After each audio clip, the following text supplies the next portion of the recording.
Queridos irmãos, eu os saúdo com a graça e a paz do nosso Senhor Jesus. Iniciamos uma nova semana com uma nova série de estudos aqui nas nossas devocionais, conforme nós anunciamos. Hoje vamos dar início à série cujo título é Diálogos e Confrontos. Nós queremos analisar os encontros de Jesus, alguns deles, com pessoas nos quais ele dialogou, ensinou, nos quais ele confrontou, repreendeu e nos deixou lições valiosas para a nossa caminhada, mesmo nos dias mais difíceis das nossas vidas. Nós vamos então iniciar, irmãos, hoje cantando um hino que fala muito ao nosso coração, porque aponta para o início da nossa caminhada com Cristo, não é?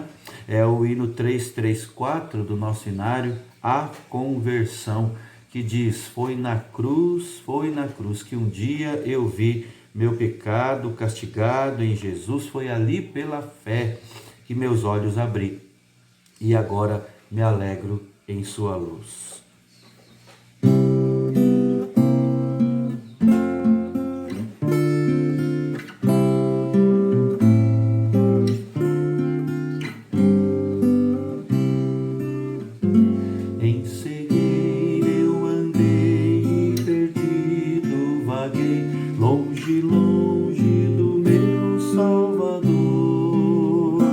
Mas da glória desceu, o seu sangue verteu e salvou este pobre pecador. Foi na cruz que um dia eu vi meu pecado castigado em Jesus. Foi ali pela fé que meus olhos abri, e agora me alegro em sua luz. Já ouvia falar dessa graça sem par que do céu trouxe Cristo Jesus, mas eu surdo me fiz, converter-me não quis ao Senhor que por mim morreu na cruz. Foi na cruz que um dia eu vi meu pecado castigado em Jesus. Foi ali pela fé que meus olhos abri, e agora me alegro em sua luz. Mas um dia senti meu pecado e vi sobre mim o castigo da lei. Apressado fugi, em Jesus me escondi, e abrigo seguro nele achei. Foi na cruz que um dia eu vi meu pecado castigado em Jesus. Foi ali pela fé que meus olhos abri, e agora me alegro em sua luz. Que ditoso então foi ao meu coração conhecer o excelso amor que levou meu Jesus a morrer lá na cruz e salvar este pobre pecador. Foi na cruz que um dia eu vi meu pecado castigado em Jesus. Foi ali pela fé que meus olhos abri, e agora me alegro em sua luz. Amém, irmãos. Como é bom relembrar periodicamente, constantemente, aquilo que originou a nossa nova vida, o nosso relacionamento com Deus e com Cristo, né? Foi a própria obra dele em nosso favor que, pelo seu Espírito, nos alcançou no dia determinado pelo Senhor. Eu gostaria que você abrisse a sua Bíblia. Nós vamos ler no Evangelho de João, capítulo 3, versículo 3. versículos 1 a 3. Evangelho de João, capítulo 3, versos 1 a 3. Vamos falar hoje, nesta nova série, como já falamos, diálogos e confrontos, o encontro de Jesus com Nicodemos.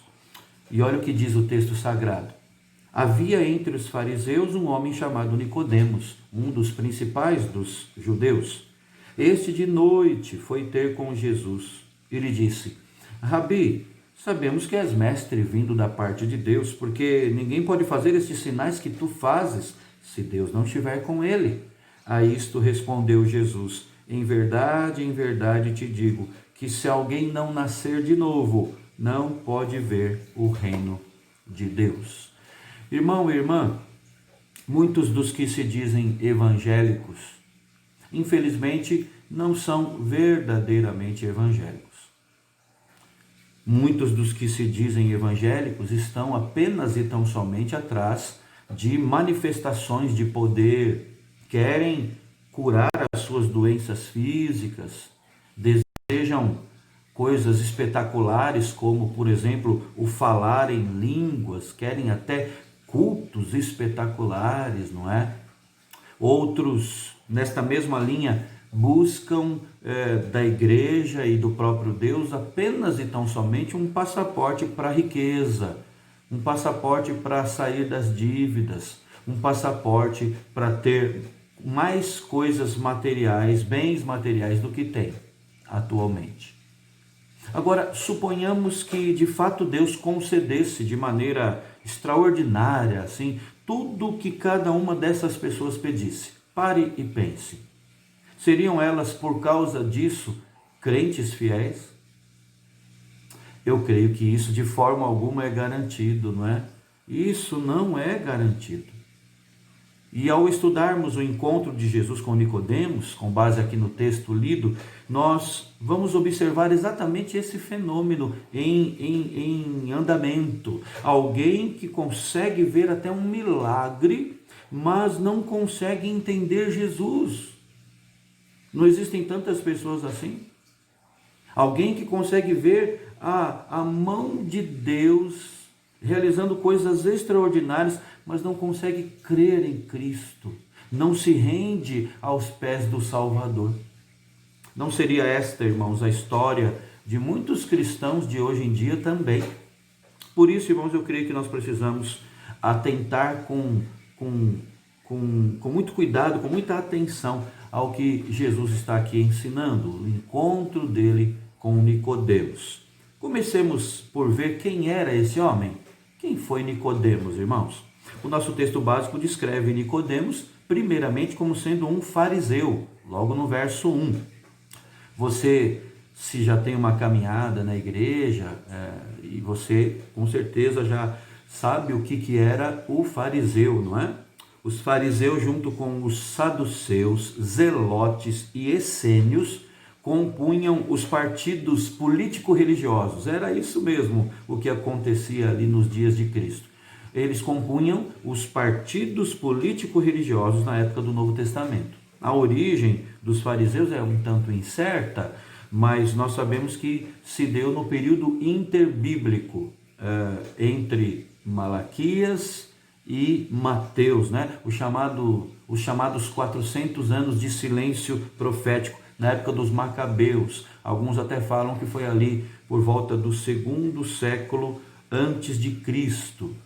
Estimativas indicam que esse partido, o dos fariseus, contava com cerca de 6.000 seguidores na época de Jesus, o que, para aquele momento, e principalmente para um povo que estava dominado por um outro povo, né? Os judeus dominados pelo Império Romano, esse era um número muito alto, 6.000 no partido político-religioso ali dos fariseus. Um diferencial dos fariseus em relação aos outros partidos, irmãos, era o apego que eles tinham com as coisas do cerimonial religioso, sabe? As leis cerimoniais, que a gente vê principalmente lá no livro de Levítico, eles se apegavam muito a essa pureza cerimonial, e também eles com muita facilidade transformavam detalhes da lei de Moisés em pontos centrais. Aliás, está aqui um grande erro que eu e você podemos cometer ainda hoje. Pegar o que é periférico e transformar em algo que é central, algo que é o cerne da questão, quando o assunto é a palavra de Deus, a lei de Deus para as nossas vidas. Muito bem, aliás, sobre isso até em estudos posteriores, aqui nessa nova série de estudos, nós vamos ver com mais detalhes esta questão. Mas, voltando ao texto, além de fariseu, Nicodemos também é apresentado aqui, é chamado pelo evangelista João de um dos principais dos judeus. Estudiosos concordam que isso faz alusão ao fato de Nicodemos ser um membro do Sinédrio. Você também já deve ter ouvido falar desse termo. Se não, vamos aqui explicar, bem resumidamente. O Sinédrio era uma espécie de câmara governante local ali, que, embora com poderes limitados, era sim a autoridade final do povo judeu naqueles dias. Depois dele, só os romanos tinham mais poder e autoridade. O Sinédrio era composto por 71 membros. Havia ali sacerdotes, anciãos, escribas. Só uma limitação do Sinédrio, dessa corte judaica, era quanto à pena de morte. Era uma prerrogativa da autoridade romana, mas era um órgão que funcionava, um órgão de governo próprio ali dos judeus na época de Cristo. Muito bem, Nicodemos era um dos principais fariseus, tudo indica membro do Sinédrio. Mas além de fariseu e membro do Sinédrio, Nicodemos também é chamado por Jesus no verso 10. Você pode conferir aí, nós não lemos, mas no verso 10 de João 3, de mestre em Israel. Então, além de toda a descrição anterior sobre quem ele era, Jesus acrescenta esse fato, Aquele homem, Nicodemos, era uma referência teológica para o povo judeu ali naquela época. Ele era provavelmente um rabino, no mínimo ele era um escriba. E chama a atenção aqui, irmãos, que assim, desse modo, com toda a sua prática religiosa, mesmo assim, algo ainda inquietava o seu coração. Ele tinha muita religião, mas a religião produzia pouco significado e nenhuma transformação real na vida deste homem. Ele estava, como eu disse, com o coração inquieto. E assim ele foi procurar Jesus. Tinha ouvido a respeito dos grandes sinais que Jesus havia praticado. Então, esse misto de inquietação, de curiosidade e de necessidade interior provocou esse encontro. E, humanamente falando, ele foi levado a Cristo por causa desse conjunto, desse contexto, Mas, como nós veremos daqui a pouco, era a obra de Deus na vida desse cidadão aqui chamado Nicodemos. João deixa claro que esse episódio aconteceu à noite. Você notou? À noite. Ou seja, depois das 6 horas da tarde, porque é quando o judeu passava a contar as vigílias da noite, Era um horário um tanto incomum até para uma reunião, para uma audiência. Isso não acontecia ali naqueles tempos. Um jantar seria até mais apropriado, Mas ele foi procurar ali como que secretamente a Jesus. Alguns acham que Nicodemos era um homem muito ocupado e por isso então ele tirou um tempo, só teria um tempo livre à noite para fazer outras coisas. Agora, se assim fosse, o horário, eu creio, não seria enfatizado aqui pelo evangelista João, como na maioria dos outros encontros de Jesus, não é ressaltado esta questão do horário. É verdade, irmãos, que em João 4, que é o próximo objeto de estudo aqui nas nossas devocionais, nós vemos ali, é verdade, um contexto em que a hora exata é registrada. Por volta da hora sexta, que é meio-dia, Jesus se encontrou com a mulher samaritana. O registro ali da hora serviu para justificar até o cansaço, a sede de Jesus. está no capítulo 4, verso 6. Isso é verdade, mas isso não era comum ser colocado, registrado, o horário do encontro de Jesus com as várias pessoas que Jesus teve diálogos e confrontos. Mas voltando ao nosso texto, irmãos, o provável mesmo é que Nicodemos não quisesse ser visto ali procurando Jesus, não é, à luz do dia. Isso é sugestivo até. Embora a fama de Jesus apenas começasse a se espalhar, ele já havia feito muitas curas, ele já até havia tomado uma atitude revoltosa aos olhos dos sacerdotes ali, que foi justamente a purificação do templo. Está registrado aqui no capítulo 2, no capítulo anterior. Jesus, você se lembra, tinha expulsado ali a chicotadas os cambistas, tinha expulsado os vendedores de dentro do templo de Jerusalém, não é? Então só esse fato já era suficiente para as autoridades locais, dentre elas muitos que até recebiam comissão pelas vendas do templo, terem uma disposição contrária a Jesus. Irmãos, essa questão de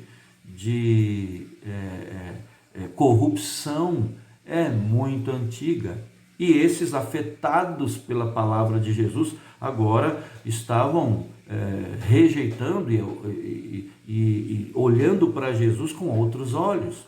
Mesmo assim, irmãos, Nicodemos procurou Jesus. Não de dia, como vimos, de noite, né? Mas ele procurou a Cristo. Então, vamos colocar esse quadro na nossa mente. Um homem muito religioso. Ele era fariseu, um dos partidos político-religiosos ali daquela época. Ele era um dos principais dos judeus. Tudo indica que ele era membro do Sinédrio, o Supremo Tribunal ali dos judeus. E também é dito que ele era mestre em Israel, conhecedor, né, da lei de Moisés, muito religioso. Mas essa religião era uma religião vazia. Muito religioso, mas com uma religião sem significado. Desse anseio, irmãos, nós entendemos que conhecer sobre Deus é bem diferente de conhecer a Deus de fato. Até aquele momento, Nicodemos pertencia ao primeiro grupo, daqueles que conheciam sobre Deus. E para passar para o segundo grupo, daqueles que conhecem a Deus de verdade, Nicodemos agora expõe alguns questionamentos dele a Jesus.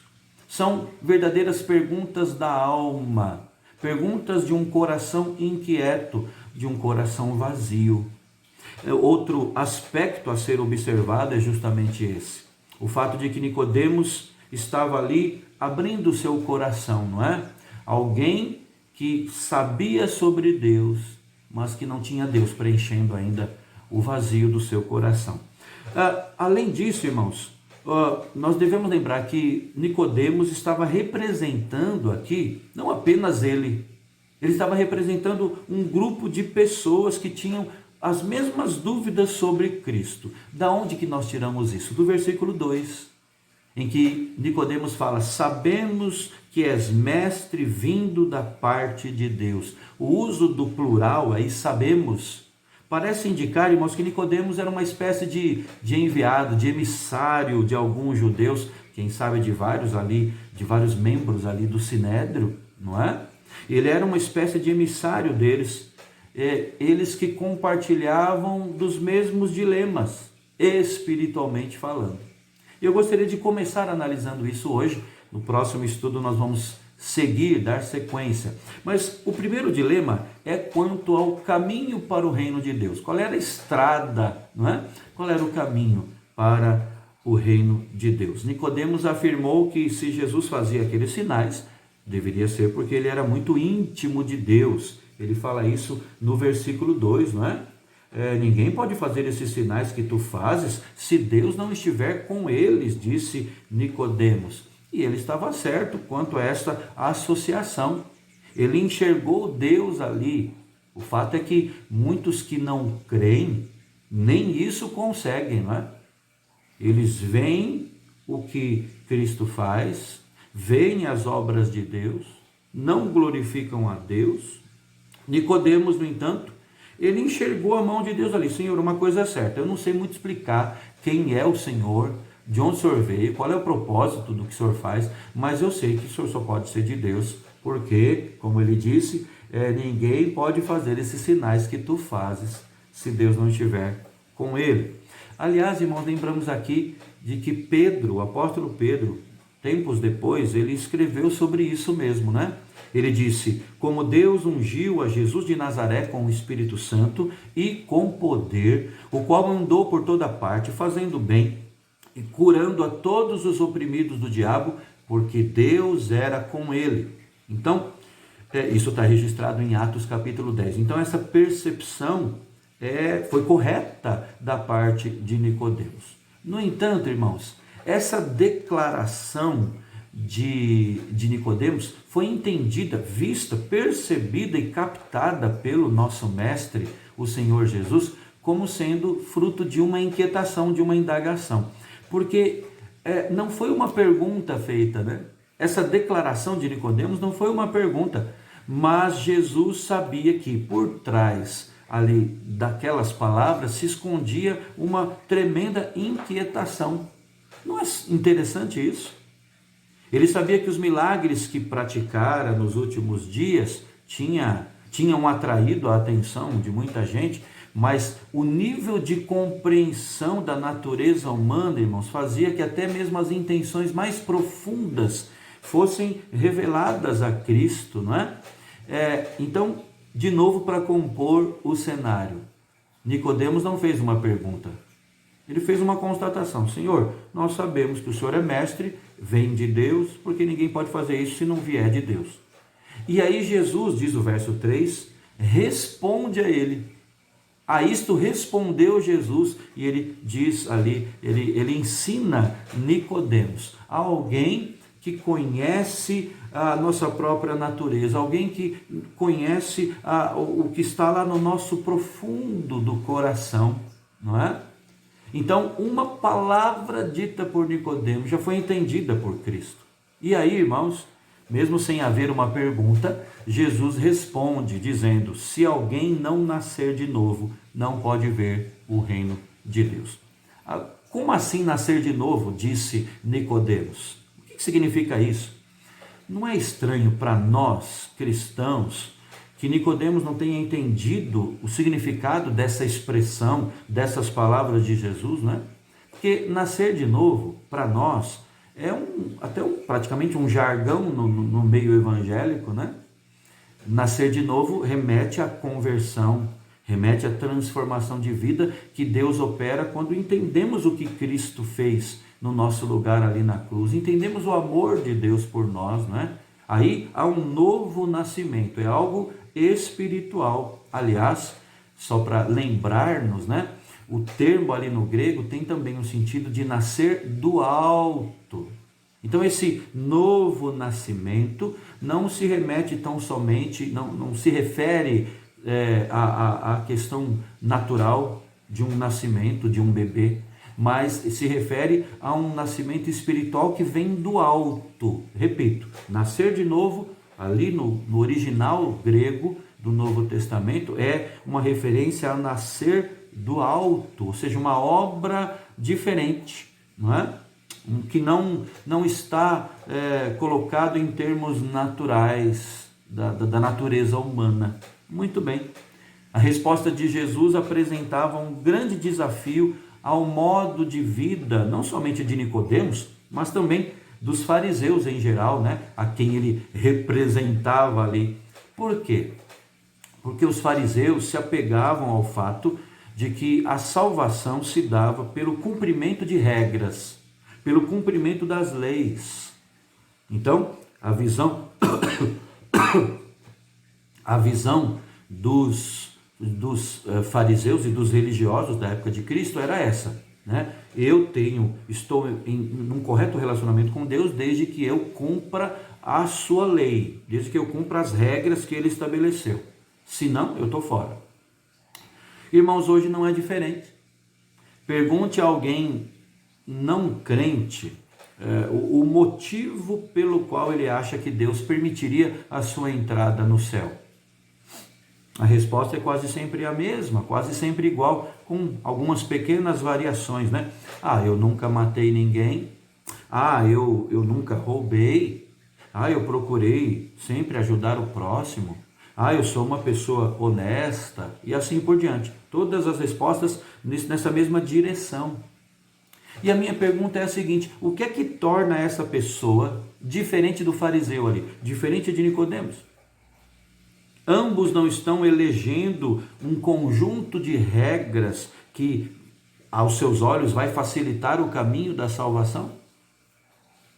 Ambos não estão concluindo que a vida eterna pode ser merecida, dependendo das escolhas que você fizer nesta vida?